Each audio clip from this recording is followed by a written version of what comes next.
오늘 본문은 이집트에서 종살이하던 이스라엘 백성들이 광야 40년 생활을 마무리하고 약속의 땅 가나안에 들어와 일어난 일들을 다루고 있습니다. 이스라엘 백성은 하나님의 언약궤를 앞세워서 요단강을 건넜고 각 지파마다 한 사람씩을 뽑아서 12이 큰 돌을 마련하고 그 된 일을 기념했습니다. 또 부싯돌로 칼을 만들어서 이스라엘 백성에게 다시 할례를 행했습니다. 광야에서 태어난 자손들 중에는 할례를 받은 사람이 하나도 없었기 때문입니다. 이로써 하나님께서 아브라함과 맺은 언약을 다시금 확인합니다.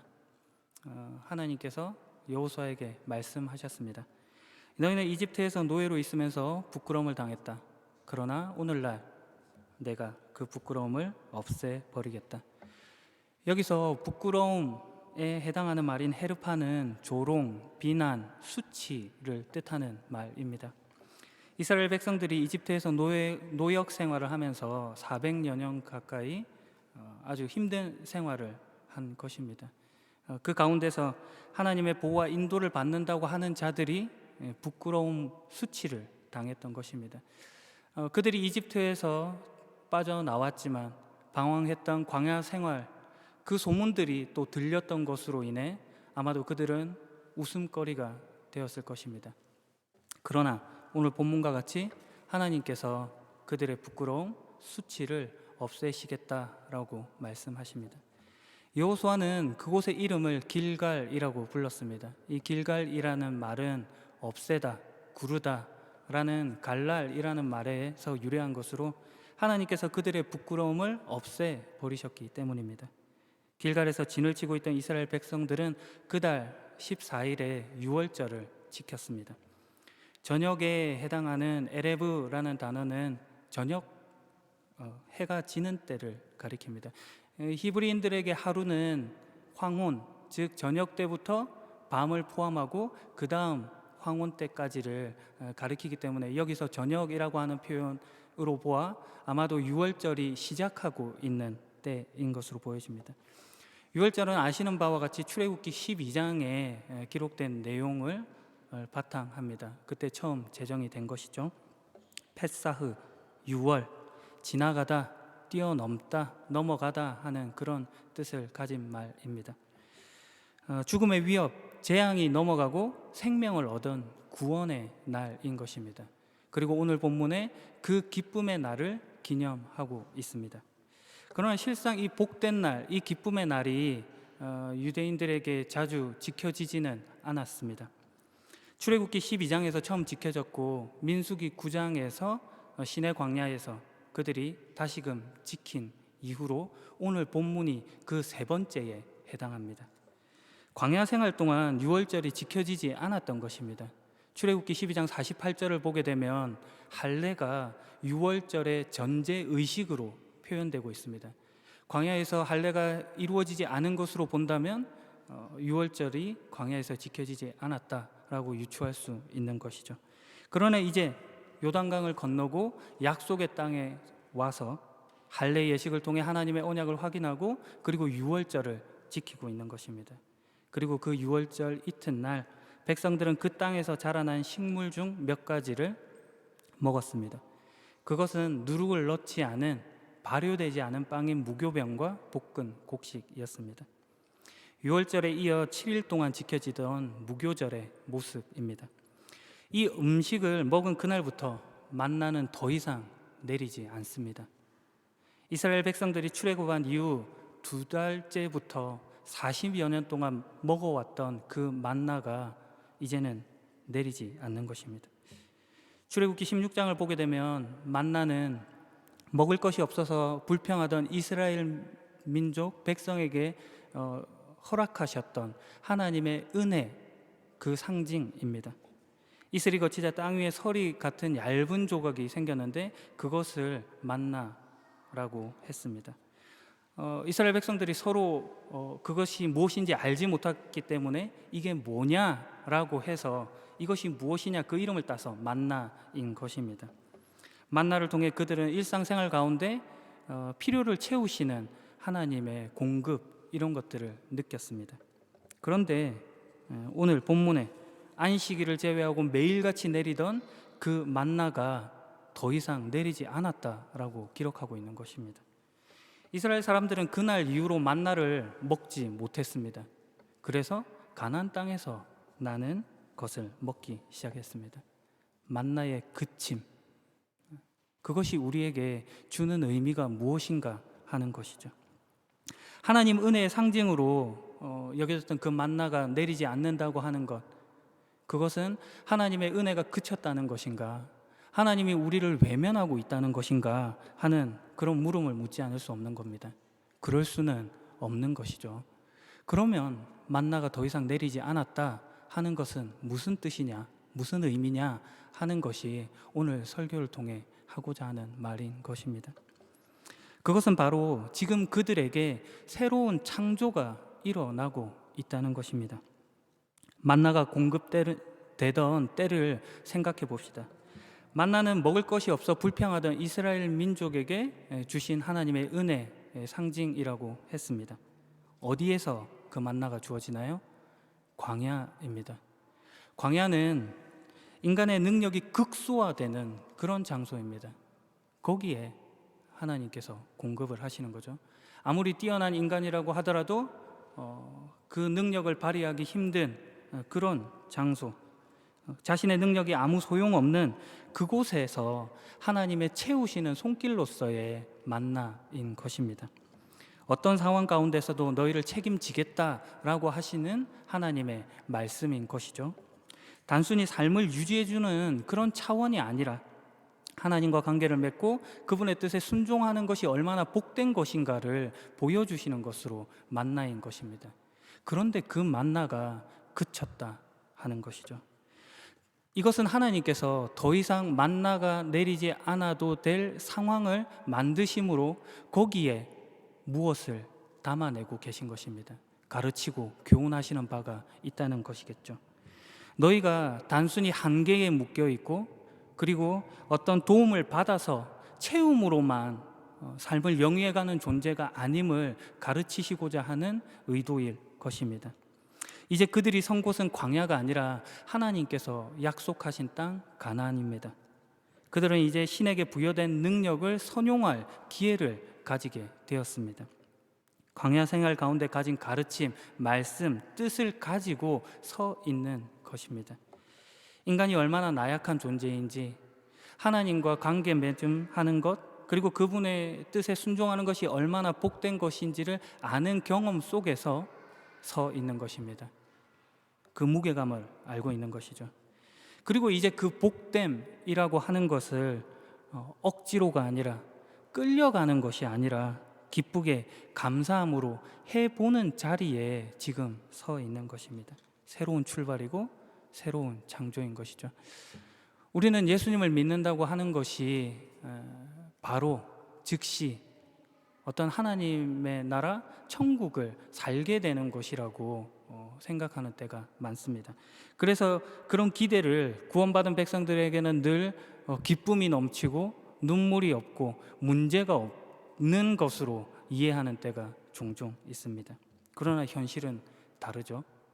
그 다른 현실이 오늘 본문에서 만나가 그쳤다, 만나가 더 이상 내리지 않았다 하는 것으로 표현되고 있는 것입니다. 하나님께서 약속하신 이 땅, 젖과 꿀이 흐르는 가나안 땅임에도 불구하고 일어나는 일들입니다. 사실 더 정확하게 말해본다면 하나님께서 약속하신 땅, 젖과 꿀이 흐르는 그 땅이기에 일어나는 일들입니다. 그들이 마주할 일들로 인해서 이 사실은 더 구체적으로 설명됩니다. 오늘 본문 바로 뒤에 이어지는 내용을 보면 이렇습니다. 여호수아가 여리고 근처에 있었을 때 눈을 들어보니 어떤 사람이 자기 앞에 칼을 들고 서 있는 것입니다.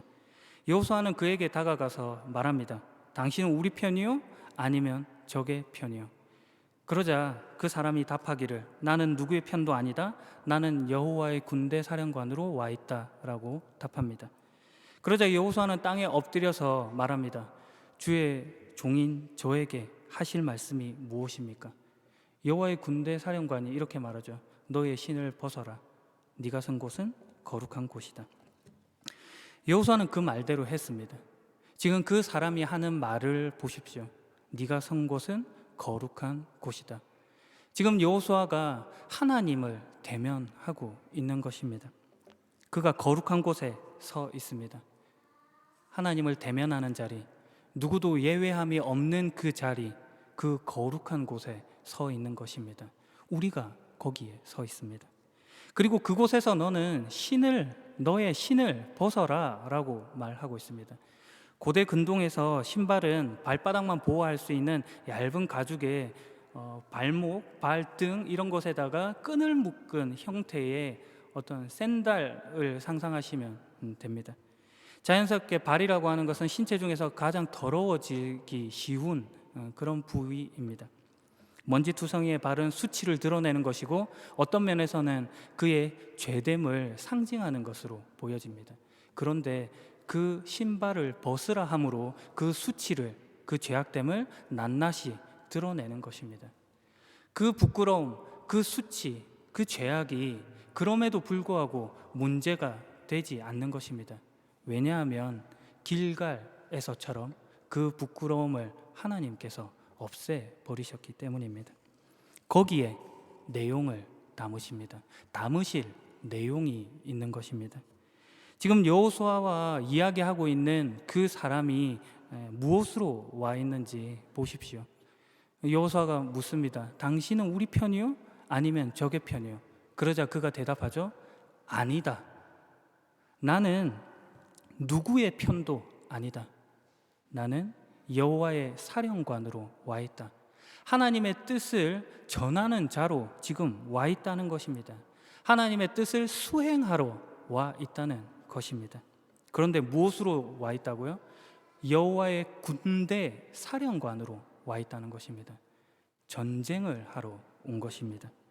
약속의 땅, 젖과 꿀이 흐르는 땅, 하나님의 거룩한 이 땅에 지금 전쟁, 그것이 지금 전제되어 있고 준비되어 있는 것입니다.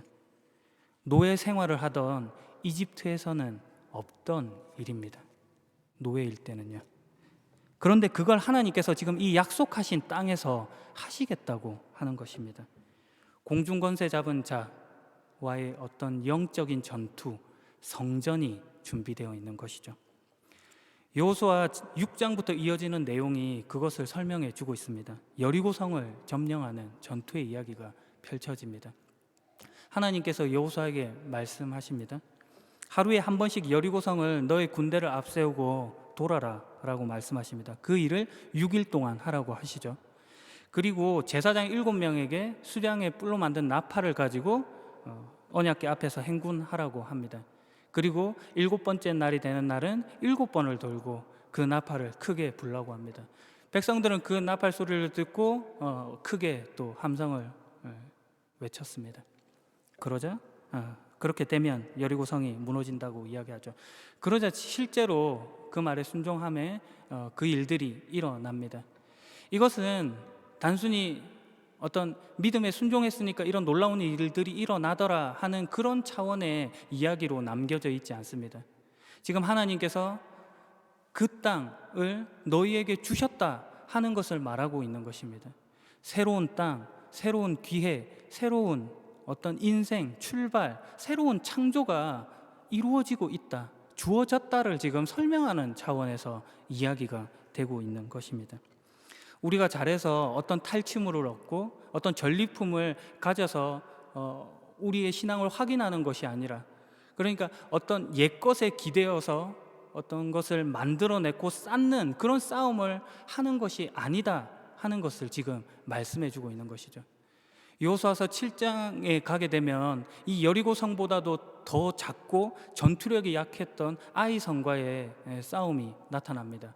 그런데 거기에서는 패배합니다. 왜냐하면 그들이 옛것에 기대어 옛 습성을 버리지 못했기 때문입니다. 눈에 보이는 가시적인 어떤 증거물, 전리품을 취하고 그것을 묻어두죠.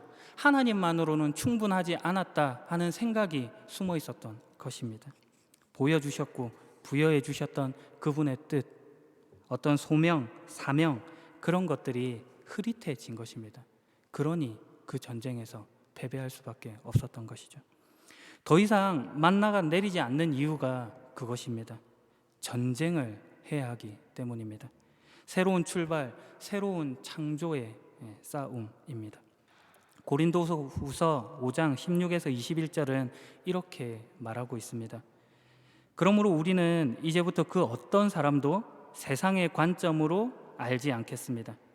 전에는 우리가 그리스도에 대해서도 세상의 관점으로 알았으나 이제는 더 이상 그렇게 하지 않겠습니다. 그러므로 누구든지 그리스도 안에 있으면 새로운 창조입니다. 이전 것들은 지나갔고 보십시오, 새 것들이 와 있습니다. 이 모든 것은 하나님께로부터 왔습니다. 하나님께서는 그리스도를 통해 우리를 자신과 화목시키시고 또한 우리에게 화목의 직분을 맡기셨습니다. 하나님께서는 그리스도 안에서 이 세상을 하나님 자신과 화목하게 하셨으며 사람들의 죄를 묻지 않으셨습니다. 그리고 하나님께서는 우리에게 화목해 하는 말씀을 맡기셨습니다. 그러므로 우리는 그리스도를 대신하여 일하는 대사입니다. 하나님께서는 우리를 시켜 여러분을 권하십니다. 이제 그리스도를 대신하여 여러분에게 권합니다. 하나님과 화목하십시오. 하나님께서 죄를 알지도 못하신 그리스도를 우리를 위해 죄가 있게 하신 것은 그리스도 안에서 우리로 하여금 하나님의 의가 되게 하기 위해서입니다. 그러므로 누구든지 그리스도 안에 있으면 새로운 창조입니다. 그러므로 우리는 그리스도를 대신하여 일하는 대사입니다. 그리스도 안에서 우리가 가진 특권인 것입니다. 하나님 앞에 거룩한 자리에 서 있는 우리가 할 싸움입니다. 하나님을 닮은 자로서 하나님을 담아가는 싸움을 하는 것입니다. 담는다라고 하는 것은 설령 그 내용물을 우리가 만든 것이 아니라고 하더라도 그릇에 그 내용물을 담음으로 인해서 실제화시키는 것입니다. 오늘 물병을 하나 받았는데 여기 이게 뭐죠? 이렇게 말하면 사람들은 당연히 물이라고 말할 겁니다. 포도주가 담겨 있으면 또 포도주요라고 말하겠죠. 이것을 단순히 물이 담긴 페트병이니까 그냥 페트병이요라고 말하는 것은 1차원적일 것입니다. 그러나 그 안에 내용물을 보고 그 내용물을 말한다고 한다면 2차원적인 것이죠. 그 1차원적이고 2차원적인 것이 합쳐져서 융합되어서 실제가 되는 것입니다. 우리라고 하는 어떤 그릇, 그 컵에 그 하나님의 내용물이신 그 하나님을 담아내는 것으로 우리는 하나님을 실제적으로 설명하고 보여주는 것입니다. 물 좀 주세요 할 때 컵만 주는 사람은 없는 것이죠. 그 안에 내용물을 보여줘야 하는 것입니다. 우리가 지금 이 싸움, 이 전쟁을 하는 것입니다. 담겨진 내용물을 통해 그 존재를 설명하는 싸움. 이것이 바로 새로운 창조입니다. 그런 면에서 오늘 본문을 통해 하나님께서 우리에게 하시고자 하시는 말씀은 은혜의 그침이 아니라 은혜의 확장인 것입니다. 우리가 여기에서 이 거룩한 자리에 서 있습니다. 마지막 이야기로 설교를 마무리하려고 합니다. Sing Again이라는 음악 프로그램이 있습니다. 이번에 2번째 시즌을 했고 얼마 전에 종영을 했죠. 요즘 영화 이야기도 하고 오늘도 또 TV 프로그램 이야기를 하니까 목사님이 성경책은 안 읽고 이렇게 미디어에만 본다, 노출되어 있다 이렇게 상상하실 수 있는데 자주 보지는 않습니다. 오히려 시간이 나면 체스를 많이 두는데요. 거기 한 가수가 매우 인상적으로 남아서 좀 소개하려고 합니다. 거기에는 이제 가수의 이름을 부르기에 앞서서 번호를 통해서 그 가수를 합니다. 43호 가수분이셨는데 활동할 당시에 헤븐이라는 곡을 부르셨습니다. 초고음의 곡이죠. 남자들이 부르기 어려운데 워낙 곡이 고음이다 보니까 그 활동할 당시에 성대 결절이 오게 되고 그것을 잘 관리하지 못해서 가수의 생활을 이렇게 접게 되는 그런 상황에 놓였습니다. 지금 그래서 또 회사원으로서 생활하고 있는 것이죠. 신이 빼앗아가버린 목소리, 비운의 가수라는 꼬리표가 항상 따라다니던 분이었습니다. 이 프로그램을 출연하게 된 동기도 그 꼬리표를 떼고 싶었다라고 이야기했습니다. 지금 이 노래의 순간을 위해서 컨디션을 조절하고 목 관리를 열심히 하고 무진장 애를 썼다고 합니다. 반주가 흘러나오고 평소 음원에서 흘러나왔던 키보다도 낮은 음의 소리가 이렇게 울려 퍼졌습니다. 가수가 노래를 시작했는데 상상했던 그런 소리가 나오지 못했습니다.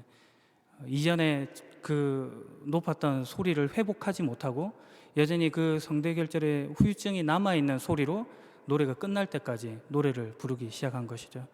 심사를 하는 심사위원도 함께 출연했던 동료들도 그것을 보고 있는 우리 시청자들도 동일한 안타까움, 당혹스러움 같은 것으로 한마음이 되었습니다.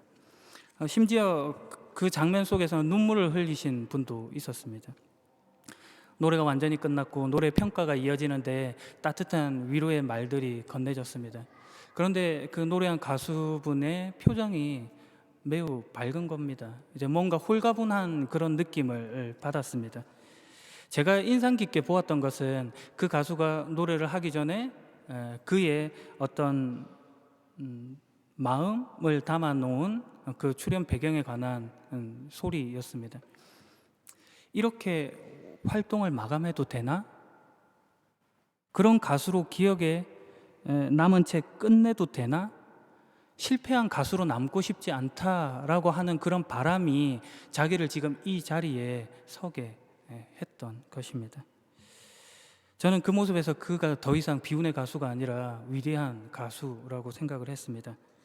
노래하는 사람, 노래하고 싶은 사람, 지금 그 자신이 어떤 모습으로 있던지 간에 그가 노래에 대해서 가졌던 진심, 사랑, 그리고 가수라고 하는 무게감을 가지고 그 자리에 설 수 있었던 그 용기만으로 그는 박수받아 마땅한 대단한 가수였습니다.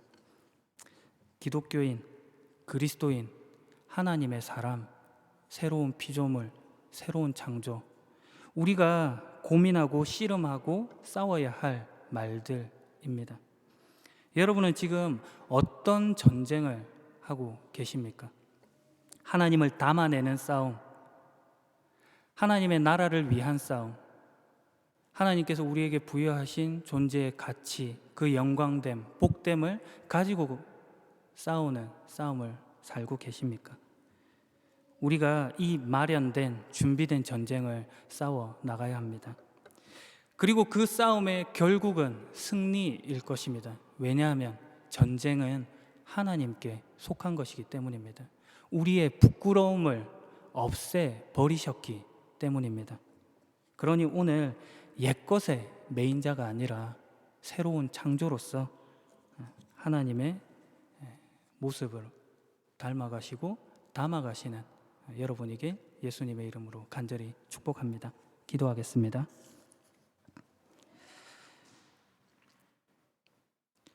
그리스도 안에서 우리를 묶으신 주님, 우리의 인생은 고단하지만 결코 수치스럽지도 절망적이지도 않습니다. 하나님께서 우리와 함께 하시고 우리 안에 가득 채우셨기 때문입니다. 주님을 담아내는 싸움을 살겠습니다. 과거의 경험, 과거의 은혜에 머물지 않겠습니다. 약속의 땅, 거룩한 자리, 하나님 안에, 하나님 앞에 당당히 서 있는 자로 자라가겠습니다. 화목의 직분을 감당하겠습니다. 주님과 동행하겠습니다. 오늘도 우리를 위해 싸우시는 예수 그리스도의 이름으로 기도합니다. 아멘.